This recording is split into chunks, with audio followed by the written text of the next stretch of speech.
우리 옆에 있는 분들과 함께 인사하고 말씀을 들었으면 좋겠는데요. 큰 은혜 받으시기 바랍니다. 이렇게 한번 인사해 볼까요? 네, 큰 은혜 받으시기 바랍니다.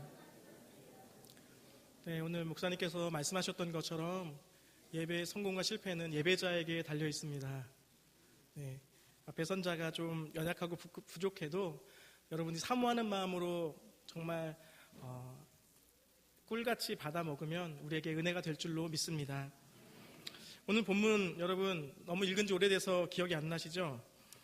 16장 1절에서 4절 처음에 어떻게 시작하냐면요, 바리새인과 사두개인의 질문으로 시작됩니다. 그들이 요청합니다. 예수님에게 와서 하늘로부터 오는 표적을 보여달라고 예수님에게 요청하자 예수님이 이렇게 말씀하십니다. 너희가 저녁에 하늘이 붉으면 날이 좋겠다 하고 아침이 붉고 흐리면 오늘은 날이 굳겠다 하나니 너희가 날씨는 분별할 줄 아는구나 라고 말씀을 하십니다. 너희가 날씨는 분별할 줄 아는구나. 달리 표현하면 이렇습니다. 너희는 너희의 눈과 너희의 지성을 활용해서 자연 세계에서 바른 결론을 내는 법을 아는구나. 예수님은 이들의 경험적인 관찰과 합리적인 판단을 예수님께서도 인정하셨습니다. 그렇게 말씀하시고는 3절에서 뭐라 말씀하시냐면 너희가 그렇게 결론을 돌출하는 법을 아는 너희가 시대의 표적은 분별할 수 없느냐라고 말씀하십니다. 그 말을 다시 말하면 경험적인 관찰과 합리적인 판단으로 바른 결론을 돌출할 줄 아는 너희들이 이 시대의 표적은 분별하지 못하고 있구나라는 말입니다. 예수님은 왜 이들에게 날씨는 분별할 줄 알면서 시대의 표적은 분별할 수 없느냐라고 이렇게 말씀하시는 것일까요? 이들의 이성과 경험을 통해서 그들의 추리력은 뛰어났지만 그 추리력과 그 능력을 가지고 예수님을 믿는 데에는 사용하지 못했다. 그 지식을 활용하지 못했다라는 말입니다. 뭔가 우리가 지식은 가지고 있는데 그 지식을 하나님 아는 데 쓰지 못하고 있다면 무언가 잘못된 것이죠. 자연을 대할 때에는, 세상을 살아갈 때에는 우리의 탁월한 머리를 잘 굴리면서 정작 그리스도 안에서 하나님의 임재를 지각하는 데에는 그 사고의 능력을 활용하지 못하고 있구나라는 말입니다. 왜 그럴까요? 오늘 그 해답이 4절에서 말해주고 있습니다. 뭐라 말하냐면 악하고 음란한 세대가 표적을 구하나 요나의 표적밖에는 보여줄 표적이 없느니라. 음란한 세대가 표적을 구하기 때문이다라고 말합니다. 음란한 세대가 표적을 구하기 때문에 라고 말합니다. 음란한 이들이 눈과 지성을 활용해서 표적을 해석하지 못하게 되고 이 음란으로 인해서 그들의 눈과 지성을 활용해 표적을 해석하지 못하게 되고 예수님이 진정 누구인지 인식하지 못하게 되는 원인이 되었다라는 것입니다. 음란함, 그것이 그들의 이성을 마비시켰다라는 것을 우리는 말씀을 통해 볼 수 있습니다. 음란하다라고 하는 말씀의 핵심은 이것입니다. 예수님이 성경 다른 곳에서 자신을 신랑으로 묘사하셨습니다. 자기 신부를 얻기 위해 자기의 백성을 얻으러 세상에 오신 신랑으로 자신을 묘사하셨는데 이 신랑의 개념은 이 개개인에게만 해당되는 것이 아니라 이 전체를 말하기도 합니다. 교회 전체를 말하기도 합니다. 이 교회 전체가 그리스도의 신부가 되어지는 것이죠. 예수님은 그래서 우리 개인에게도 신랑이 되시지만 우리 교회에게도 신랑이 되십니다. 그렇게 신랑으로 오신 예수님이 계시는데 당시 자신을 하나님의 백성으로 생각했던 바리새인이나 사두개인들은 예수님을 남편으로 받아들이려고 하지 않았습니다. 그들의 눈에 보여지는 예수님은 그들이 기대했던 모습이 아니었기 때문이죠. 그래서 그들은 그들의 백성이나 예수님의 백성이나 신부가 되려고 하지 않았습니다. 여러분, 이것을 음란이라고 볼 수 있습니다. 신부가 되려고 하지 않는 것, 예수님의 신부가 되려고 하지 않는 것, 예수님을 삶의 주인으로 받아들이려고 하지 않는 것, 이것을 음란함으로 볼 수 있습니다. 누가복음 14장 18절과 20절에는 큰 잔치의 비유를 들어서 또 이렇게 말씀하십니다. 다 일치하게 사양하여 한 사람은 이르되 나는 밭을 샀음에 아무래도 나가보아야 하겠으니 청컨대 나를 양해하도록 하라 하고 또 한 사람은 이르되 나는 소 5겨리를 샀음에 시험하러 가니 청컨대 나를 양해하도록 하라 하고 또 한 사람은 이르되 나는 장가 들었으니 그러므로 가지 못하겠노라 하는지라. 다 가지 못한다고 거절하는 구절입니다. 주인이 초청하는 잔치 가운데에 자신들의 일, 자신들의 상황, 자신들의 환경으로 주인의 초청을 거부하는 사람들의 모습이죠. 주인의 부르심보다 더 소중하게 여기는 것들이 있습니다. 예수님보다 더 사랑하는 것들이 있습니다. 예수님보다 더 중요하게 여기는 것들이 있습니다. 그 모습을 지적하시는데 그것을 우리는 예수님을 마음에 두지 않은 음란으로 볼 수 있다는 것이죠. 이들은 다른 배우자, 또 다른 신들, 다른 보아, 예수님이 아닌 다른 관계의 마음을 빼앗겼습니다. 자신의 신부가 되어야 할 유대 지도자들이 사람의 칭찬과 돈과 자기 자신과 끊임없는 애정 행각을 벌인다고 지적하시는데 형적인 음란 가운데 빠져 있다라고 주님은 말씀하고 계신 것이죠. 내 마음에 예수님이 아닌 다른 것들이 우선되어져 자리하고 있는 것을 말합니다. 내 마음이 예수님이 아닌 다른 것들을 사랑하고 있는 그것을 말합니다. 그것이 음란함인데 그것이 우리 안에 계속해서 있으면 우리의 지성으로 주님을 옳게 분별할 수 없다라고 오늘 본문은 우리에게 얘기해주고 있는 것입니다. 요한일서 말씀 가운데 2장 15절과 17절에 이렇게 말합니다. 이 세상이나 세상에 있는 것들을 사랑하지 말라. 누구든지 세상을 사랑하면 아버지의 사랑이 그 안에 있지 아니하니 이는 세상에 있는 모든 것이 육신의 정욕과 안목의 정욕과 이생의 자랑이니 다 아버지께로부터 온 것이요 세상으로부터 온 것이라. 아버지께로부터 온 것이 아니요 세상으로부터 온 것이라. 이 세상도 그 정욕도 지나가되 오직 하나님의 뜻을 행하는 자는 영원히 거하느니라. 이렇게 말씀합니다. 세상에 대한 사랑과 하나님에 대한 사랑이 양립할 수 없다는 말씀이죠. 또한 세상에 그 안에 있는 모든 것은 일시적이지만 하나님의 사랑은 영원함을 비교하면서 얘기해주고 있습니다. 이렇게 세상을 사랑하는 또 예수님이 아닌 그 누군가를 사랑하는 그 음란함은 그것이 우리 안에 깊이 들어오면 깊이 들어올수록 우리에게 영향력을 행사하게 됩니다. 먼저는 깨닫지 못하게 합니다. 오늘 본문에 등장하는 것처럼 이곳에 등장하는 바리새인과 서기관들은 예수님께 회의적인 태도를 보였습니다. 그것은 그들에게 있어서 그들의 이성이 모자라다거나 또 모든 것들을 보면서 예수님을 이해하지 못할 정도의 지적인 능력을 가졌기 때문이 아니라 그들이 음란했기 때문이다라는 것을 말합니다. 그들은 예수님을 눈앞에 보면서도 깨닫지 못하죠. 눈앞에 예수님이 함께 하시는데도 예수님을 바라보고 알지 못합니다. 더불어 예수님은 그들의 마음이 악하다라고 말씀하십니다. 악하고 음란한 세대가 표적을 구한다라고 말씀하시며 그들이 악하다라고 말합니다. 이 악한 마음 때문에 이성적 능력에 장애가 생겼고 예수님에 대한 바른 추론을 하지 못하게 된 것이죠. 이 악한 마음에서 비롯되는 죄는 우리의 감각 또한 마비시킵니다. 우리의 생각에 장애를 일으키면서 우리로 하여금 하나님을 온전히 보지 못하게 합니다. 바울은 에베소서 4장 18절에서 이렇게 말합니다. 그들의 총명이 어두워지고 그들 가운데 있는 무지함과 그들의 마음이 굳어짐으로 말미암아 하나님의 생명에서 떠나 있도다. 달리 말하면 사람들의 총명이 어두워지고 영적인 무지함이 생기는 근본적인 이유는 마음이 굳어졌기 때문이다라고 말합니다. 감각을 잃어버리는 것이라고 말하는 것이죠. 이 마음이 굳어졌다라는 것은 무엇일까요? 마음이 굳어졌다, 감각을 잃어버렸다라고 하는 것은 함께 기뻐할 때 기뻐할 수 없고 또 예수님이 자신의 것들을 표현하고 우리에게 인지시켜 주어도 그것이 무슨 말인지 알지 못하는, 아무리 예수님의 마음이 우리 안에 전달되어도 그것을 전혀 의식하지 못하는 그런 상태를 말하는 것이죠. 하나님에 대한 감각을 잃어버리는 것은 임마누엘이신 하나님이 나와 함께하면 함께 하신다라는 것을 믿는다 하면서도 예수님을 전혀 의식하지 않게 되어지는 겁니다.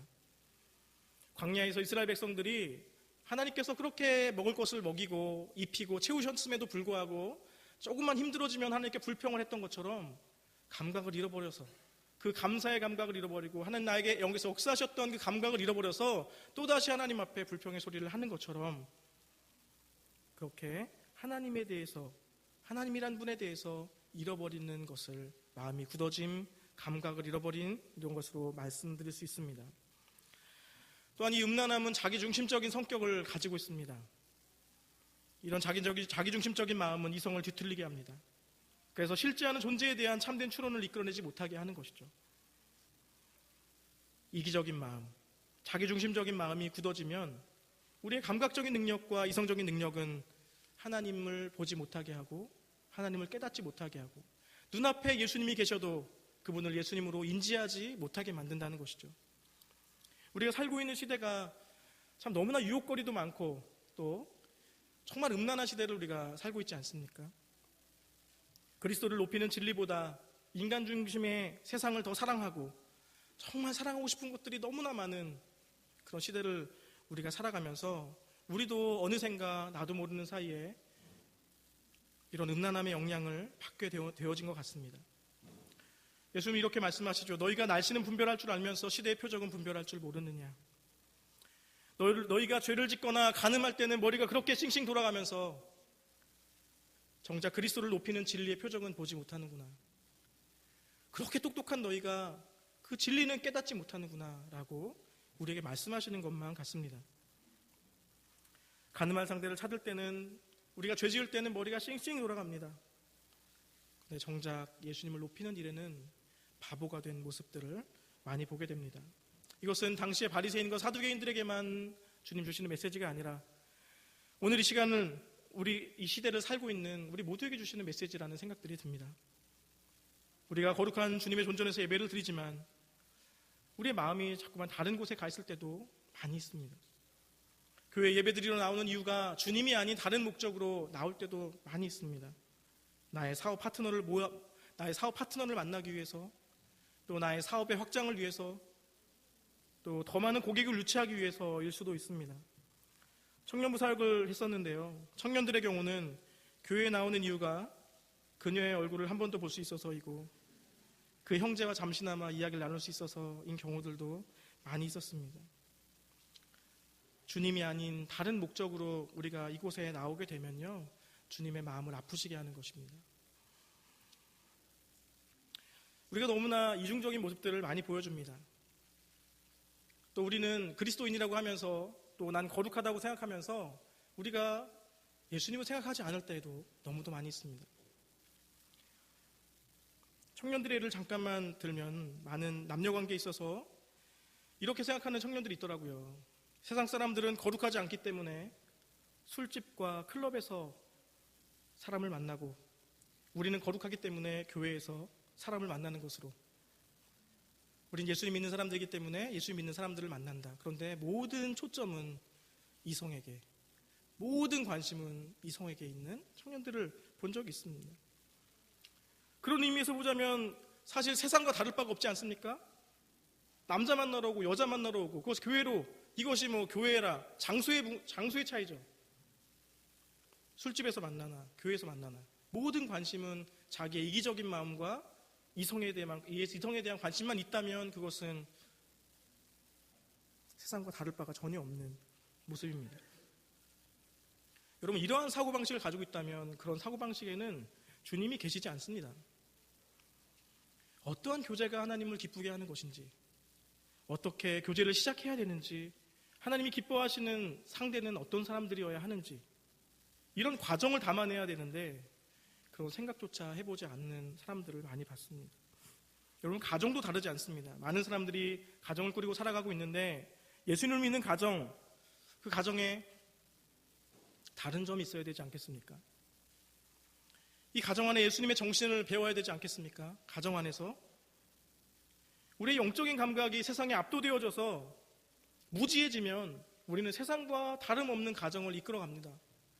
똑같이 화내고 똑같이 카리스마로 아이들을 누르고 똑같이 부부싸움 하면서 모든 가정이 그렇게 사니까. 그런데 예수님을 믿는 가정은, 그 정신을 가진 가정은 달라야 하지 않을까요? 이렇게 우리도 모르는 새에 세상 풍조에 계속 휩쓸리다 보면 이성과 감각이 마비되어지고 또 자기 사랑의 영역에만 자꾸 마음을 쏟으면 우리가 점점 마비되어지면서 하나님의 마음을 알지 못하게 됩니다. 그럼 우리는 계속해서 하나님이란 분을 의식해야 되는 사람들입니다. 계속 하나님을 일깨우고 생각하고 바라보고 해야지만 그제서야 조금씩 정신을 차릴 수 있는 사람들인데 멈춰서서 그냥 흘러가는 대로 내버려두면 우리는 계속해서 강력한 세상의 풍조와 죄악 가운데 빠져들어갈 수밖에 없는 연약한 자들입니다. 그래서 우리가 더욱 신경을 써야 되는 것은 마음을 지키는 것이죠. 예수님으로 계속 내 마음을 채우는 것이죠. 예수님을 계속 의식하며 사는 것이죠. 계속 주님 의지하며 기도하는 것이죠. 그거밖에는 우리에게 왕도가 없습니다. 우리가 하나님을 의식해야 바른 사고를 할 수 있습니다. 그때서야 우리는 시대의 표적인 예수님을 바로 볼 수 있게 되어지는 것입니다. 우리 작은 것 하나에서부터 자꾸 하나님을 의식하는 훈련을 해야 되고 계속 점검해야 되는 삶을 우리는 살아야 합니다.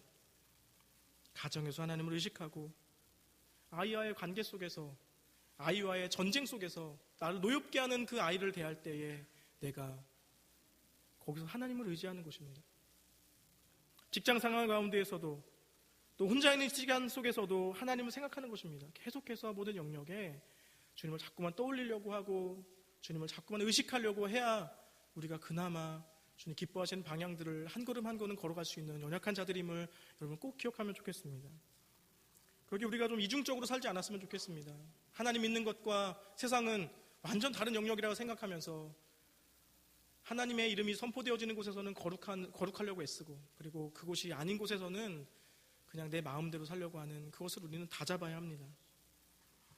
그렇게 우리의 이중적인 삶이 어쩌면 우리의 음란한 모습인지 모르겠습니다. 예전 청년 사역을 할 때 한동안 교회에서 리더를 했고 굉장히 인정받았던 리더가 긴 취업 생활을 마치고 그가 취업했습니다. 그래서 모두가 다 격려하고 축복했는데 그가 취업하자마자부터 점점 교회에 소홀히 하는 모습들을 보여주게 되었습니다. 점점 빠지고 안 나오고, 그리고 불성실을 하고 이런 모습을 자꾸만 보여줘서 그 선배 형제를 그래도 마음으로 그래도 안타깝게 여겼던 이제 후배 자매가, 오빠 요즘 왜 그래? 오빠 요즘 좀 되게 많이 예전 같지 않은 것 같아. 좀 신앙을 많이 잃어버린 것 같아. 라고 했을 때 그 리더 선배였던 그 청년이 이렇게 얘기했다고 합니다. 너가 직장 생활을 안 해봐서 그래. 야, 너가 잘 몰라서 그래. 왜 예전처럼 그렇게 열심히 하나님 섬기지 않아? 라고 하는 그 질문에 그 청년은 뭐 아무것도 모르는 게, 세상은 그렇지 않아. 직장은 그렇게 만만한 곳이 아니야. 너가 직장 생활을 안 해봐서 그래. 라고 한마디로 그 자매를 눌러버렸습니다. 여러분, 우리가 그렇게 살아야 할까요? 교회에서는 교회의 법대로, 세상에서는 세상의 법대로. 또 정말 그런 세상의 경험들이 거기에 그 질서에 우리가 따라야 하는 것이 맞을까요? 우리는 하나님의 선하신 뜻을 따른다고 하지만 우리가 하나님께 묻지도 않고 결정할 때가 많습니다. 또 하나님께 묻더라도 자기가 원하는 것을 달라고만 할 때가 또 더욱이 많습니다. 여러분, 우리의 음란한 영역이, 하나님 외에 살아가는 영역이, 하나님보다 더 강력하게 내 삶을 지배하는 영역이 얼마나 내 안에 깊이 들어와 있는지를 한번 살펴보시는 귀한 시간 되면 좋겠습니다. 세상을 사랑하고 마음의 주인이 다른 것이 된 것의 원인으로는 저는 우리가 사명감을 잃어버렸기 때문이라는 생각도 듭니다. 음란한 세대가 되어지면서 우리가 이기적이 되어지고 세상에 대해서는 빠삭하지만 하나님에 대해서 무지해져가는 그 이유가 어쩌면 우리가 이 땅에서 해야 될, 이 땅에서 주님께 부름받은, 우리가 주님으로부터 부여받은 그 사명을 잃어버렸기 때문이 아닌가라는 생각들이 듭니다. 사명은 우리를 만드신 하나님에 의해서 우리에게 주어진 것입니다. 우리의 본업과 부업을 우리는 분명하게 해야 됩니다. 여러분, 우리의 본업이 무엇이죠? 우리의 본업과 부업을 분명하게 해야 거기에 사명감이 무엇인지 다시금 발견하게 됩니다. 여러분, 우리의 본업은요, 그리스도인이라는 것이 우리의 본업입니다.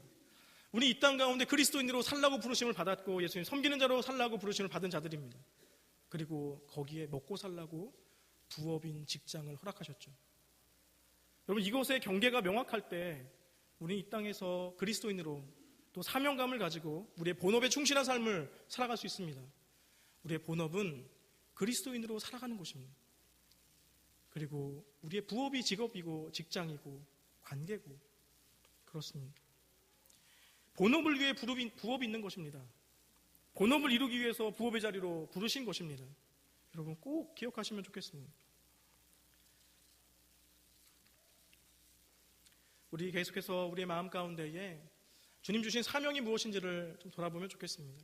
각자마다 주님 주신 사명, 각자마다 주님께 내 마음에 새겨주었던 주님의 사명, 이 땅 가운데 어떻게 살라고 했는지에 대한 마음들을 다시 우리가 회복하면 좋겠습니다.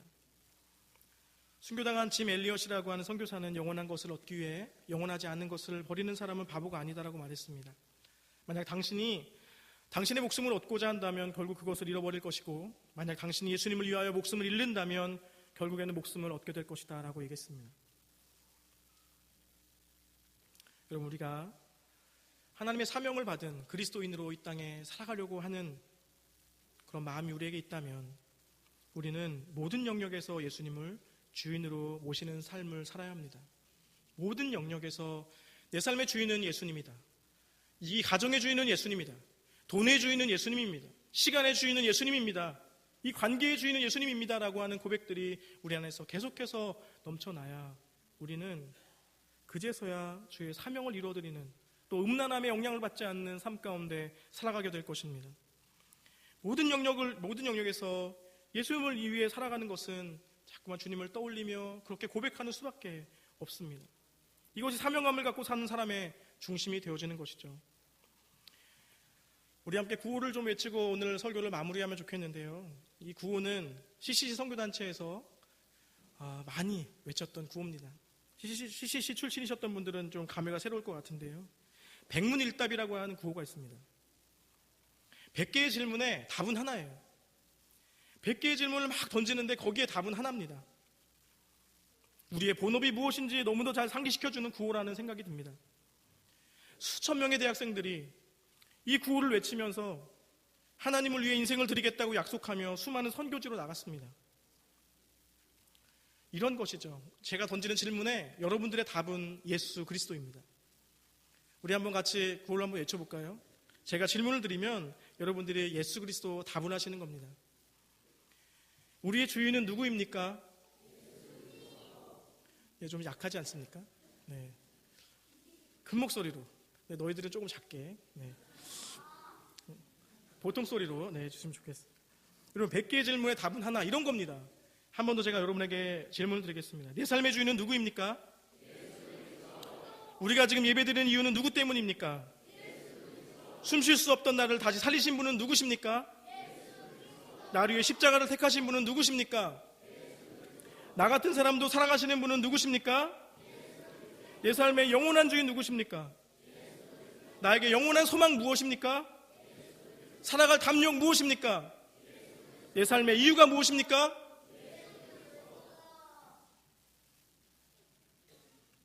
100개까지는 다 하지 않겠습니다. 여러분, 그런데 여러분, 이 예수 그리스도가 우리의 모든 것에 답이 된다면 여러분, 우리는 사명을 가진 자들입니다. 이것을 마음에 새기고 정말 이 구호를 마음에 새기며 내 삶의 주인으로 주님을 모시고 음란한 것들이 영향을 미치는 이 세대 가운데에서 거기에 흔들리지 않고 이 사명감을 꼭 붙잡고 주님께 영광 돌리시는 저와 여러분 되기를 예수님의 이름으로 부탁드립니다. 축원합니다.